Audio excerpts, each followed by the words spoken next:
আল কাদিসিয়া যুদ্ধের রক্তক্ষয়ী প্রান্তরে সাইদ বিন জায়েদ রাদিয়াল্লাহু আনহু যখন রোজা রেখে টানা ৩ দিন মুসলিম সৈন্যবাহিনীর পাহারায় থেকে খানিকটা ক্লান্ত অবসন্ন, তখন তাঁবুর প্রবেশদ্বারে পাহারারত সাহাবী আবদুল্লাহ বিন জায়েদ আল আনসারী রাদিয়াল্লাহু আনহু তাকে বললেন, হে সাইদ, তুমি তো টানা ৩ দিন ঘুমাওনি।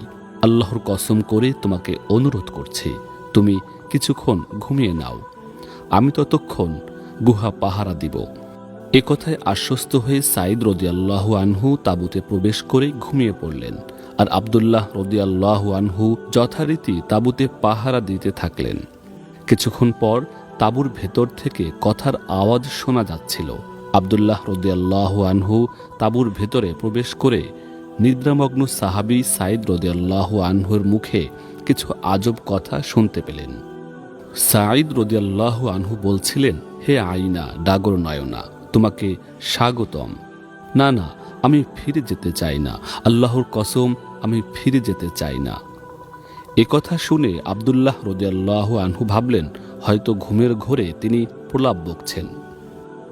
তারপর আবদুল্লাহ রাদিয়াল্লাহু আনহু সাইদ রাদিয়াল্লাহু আনহুকে ডাকতে লাগলেন। খানিকটা সন্ত্রস্ত ও হতচকিত হয়ে তিনি ঘুম থেকে জাগ্রত হলেন। আবদুল্লাহ রাদিয়াল্লাহু আনহু সাইদ রাদিয়াল্লাহু আনহুকে বললেন, এমন করছো কেন, কি হয়েছে তোমার?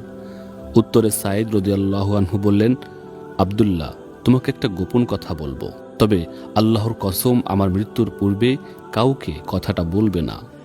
আমি স্বপ্নে দেখলাম কিয়ামত অনুষ্ঠিত হয়ে গেছে, আর শুনতে পেলাম আকাশ থেকে কে যেন বলছে, মহান আল্লাহ সাইদের উপর সন্তুষ্ট হয়ে গেছেন। দেখলাম ৩ জন ফেরেশতা আমাকে জান্নাতে নিয়ে গেছেন। আমি জান্নাতের পাহারাদার রিজওয়ানের সাথে হাত মিলালাম। জান্নাতে এমন সব সুন্দরী নারী দেখতে পেলাম যেমনটি এর আগে আমি কখনো দেখিনি। আমি তাদের জিজ্ঞেস করলাম, তোমরা কি ওই সব হুর যাদের কথা কোরআনে পড়েছি?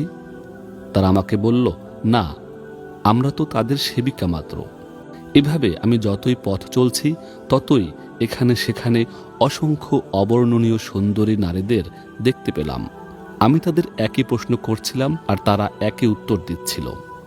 শেষ পর্যন্ত আমি পূর্ণিমার চাঁদের মতো 2 জন সুন্দরী ও তাদের মাঝখানে সূর্যের মতো প্রদীপ্ত আলোকময়তায় ভাস্বর আরেকজনকে দেখতে পেলাম।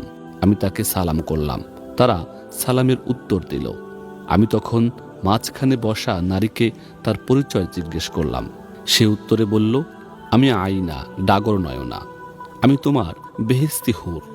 আমি তখন তাকে স্পর্শ করতে হাত বাড়ালাম, কিন্তু সে বলল, আজ না, তুমি এখনো দুনিয়াতে আছো, তুমি আমাদের জন্য এখনো বৈধ নও, তবে 3 দিন পর তুমি আমাদের জন্য বৈধ হয়ে যাবে। তখন আমি বললাম, আল্লাহর কসম, আমি ফিরে যেতে চাই না, ফিরে যেতে চাই না, ফিরে যেতে চাই না। ঠিক তখনই তুমি আমাকে জাগিয়ে দিলে। পাহারাদার সাহাবী আবদুল্লাহ রাদিয়াল্লাহু আনহু আরও বলেন, তখন থেকে আমি যুদ্ধের ময়দানে সাইদের গতিবিধি পর্যবেক্ষণ করতে থাকলাম। এ ঘটনার ঠিক 3য় দিন রোজ বৃহস্পতিবার রোজা রেখে সাইদ রাদিয়াল্লাহু আনহু প্রাণপণ যুদ্ধ করছিলেন। সূর্য যখন অস্তাচল ঘেঁষে ডুবতে শুরু করেছে, ঠিক তখনই একটি তরবারির আঘাতে তিনি মাটিতে লুটিয়ে পড়লেন। আমি তার কাছে দৌড়ে গেলাম এবং বললাম, সাইদ, তোমার আর ইফতার করা বুঝি হলো না?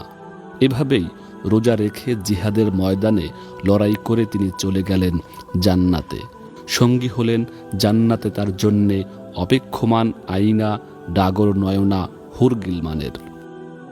আল্লাহ পাক রব্বুল আলামিন আমাদেরকেও তার দ্বীনের পথে শাহাদাত বরণ করার তৌফিক দান করুন, আমাদেরকেও একই পথের পথিক বানান। আমিন।